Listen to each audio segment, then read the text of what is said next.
हर हर महादेव गुरुदेव। जी भैया। गुरुदेव, वैदिक शिक्षा का शिक्षा से क्या संबंध है और इसका क्या लाभ मिल सकता है, इसके बारे में प्रकाश डालिए। वेद एक बहुत व्यापक विज्ञान का अजस्र स्रोत है, ज्ञान का भंडार है वेद। जैसे कि विद ज्ञानार्थक धातु से ही वेद शब्द बना है, तो ज्ञान के विविध रूपों का जो एकत्र समुपलब्धि स्थान है उसे वेद कहते हैं। वैदिक शिक्षा गुरुकुलीय परंपरा, जैसे पाठशाला आदि के क्रम में कहते हैं, आज उसका रूप विकृत हो गया। शिक्षा पहले भी चलती थी और आज भी चलती है। आज की शिक्षा में साक्षरता को बहुत प्रमुखता दी जा रही है। कोई साक्षर बनाना, निरक्षर नहीं रहे, कोई अनपढ़ ना रहे। मैं कहता हूँ आज के पढ़े लिखे लोगों से पुराने समय के स्कूली शिक्षा से रहित अशिक्षित लोग बहुत अधिक संस्कारित हुआ करते थे। मेरी बात से आप सहमत हैं कि नहीं मैं नहीं जान रहा, परंतु ये बात बहुत पक्की है कि आज के तथाकथित शिक्षित और तथाकथित साक्षर व्यक्तियों की इस भीड़ से पुराने समय के हमारी भारतीय संस्कृति की भावनाओं से भरे हुए लोग भले स्कूली दृष्टि से, वो किताबी दृष्टि से शिक्षित न माने जाते हो, साक्षर न माने जाते हो, पर संस्कारित थे। उनके अंदर संवेदनाएं थी, उनके अंदर सद्भाव भरा हुआ था, उनके पास जीवन जीने की कला थी। आज की शिक्षा का सबसे बड़ा दुर्गुण है कि वो साक्षर तो बनाती है परंतु वो संस्कारी नहीं बनाती। आज की शिक्षा में एक बड़ा दोष है कि वो डिग्रियां तो बहुत बड़ी बड़ी मिल जाएंगी पर सच्चरित्रता नहीं दिखाई देती है। नैतिक शिक्षा का अभाव हो जाना ये शिक्षा के लिए दुर्भाग्य है। नैतिकता नहीं है, सच्चरित्रता नहीं है, पवित्रता नहीं है, मैनर्स जो कहा जाता है वो नहीं रह गया है। कहने के लिए बहुत वर्ष लगे, बहुत बड़ी बड़ी डिग्रियां अर्जित कर ली, परंतु जीवन की परीक्षा में, संबंधों के निर्वाह में हम चूक जाते हैं। बहुत टॉप करने वाले, आईएएस बन जाने वाले लोग संबंधों को निभाने में चूक जाते हैं। ये आज की शिक्षा का दुर्। परंतु वैदिक शिक्षा संस्कार देती थी। वैदिक शिक्षा सच्चरित्रता पर पहला उसके यहाँ सदाचार है। कैसे जीना है, कैसे उठना है, कैसे खाना है, कैसे पीना है, कैसे स्नान करना है, कैसे भोजन करना है, कैसे हमको दूसरों को अभिवादन करना है। वैदिक शिक्षा पहले मनुष्य में मनुष्योचित, मानवोचित सद्गुणों का आधान करती है।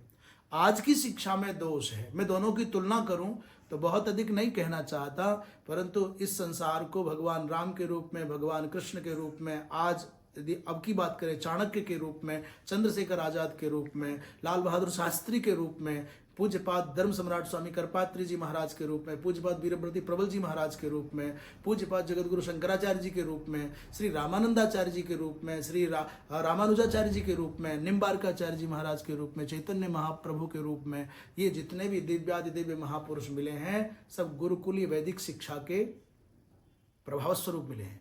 और आज की शिक्षा क्या बना रही है? बोला हर्षद मेहता, ललित मोदी, ये क्या है?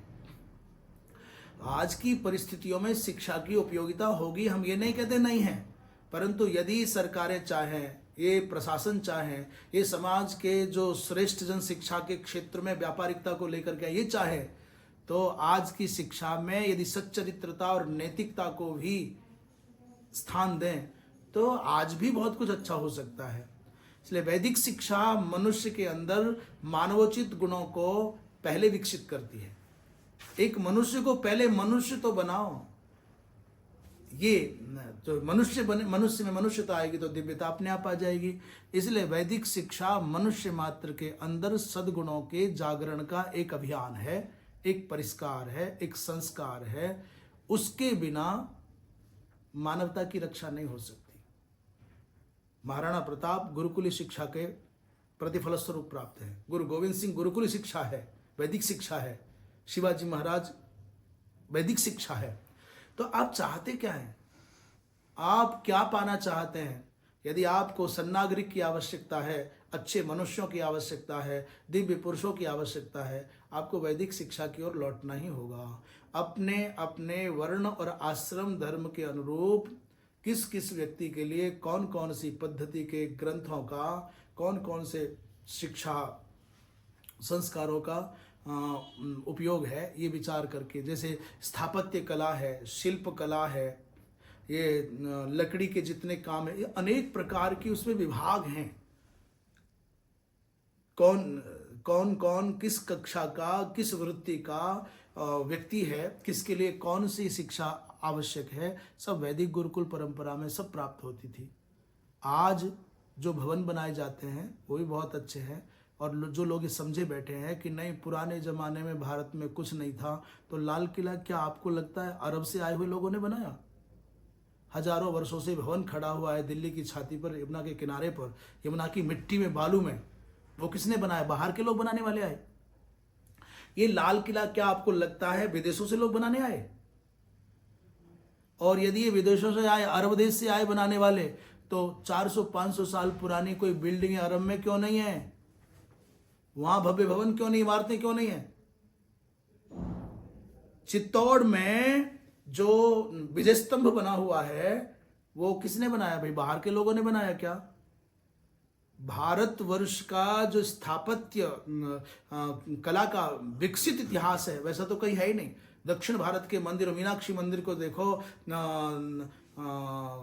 जो पूरे के पूरे भारतवर्ष के पुरातन से दिव्यादि दिव्य भव्य भवन हैं, वो भारतवर्ष की गुरुकुलीय शिक्षा, वैदिक शिक्षा का ही परिणाम है। तो मेरा निवेदन इतना ही है कि लौट करके अपने वेद शास्त्रों से प्राप्त जो जीवन जीने की पद्धतियां, उनका आश्रय लिया जाए, उससे कल्याण होगा। जी भैया। हर हर महादेव। जी भैया।